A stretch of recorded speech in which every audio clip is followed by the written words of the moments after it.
दुख भरे परिंदों को अपने साथ तक प्रवास कर आने से तो रोक नहीं सकते, लेकिन तुम इन्हें अपने सर पर घोंसला बना लेने से ज़रूर रोक सकते हो। जिस तरह लोहा जंग खुर्दा होकर बेकार हो जाता है, इसी तरह गम व अफकार से दिलो दिमाग मुर्दा हो जाते हैं।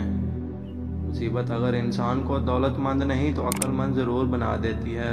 दुखों की इंतहा और मिजाह की हदें मिलती हैं। जो लोग चुपचाप सब कुछ बर्दाश्त कर लेते हैं, उनके बारे में तय है कि उनका दिल जख्म खुर्दा है। अगर सारे जहां का गम भी तेरे दिल पर छा जाए तो अफसरदा ना बन, समझ ले कि ये गुजर जाएगा।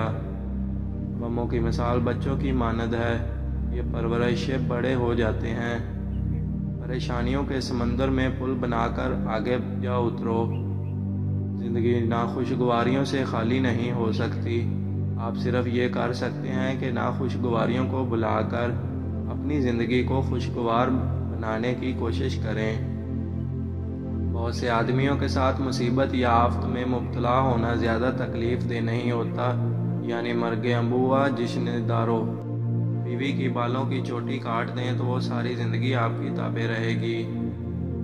7 समंदरों के पानी के मुकाबले में इंसान की आंखों से आंसू ज़्यादा बह चुके हैं। मुसीबत काबिलियत को इस जगह से बाहर निकाल लाती है जहाँ वो बहालत खुशहाली छुपी रहती है। कुछ लोगों की कोई परेशानी नहीं होती, लेकिन वो फिर भी परेशान रहते हैं। ऐसे लोगों को कोई इलाज नहीं।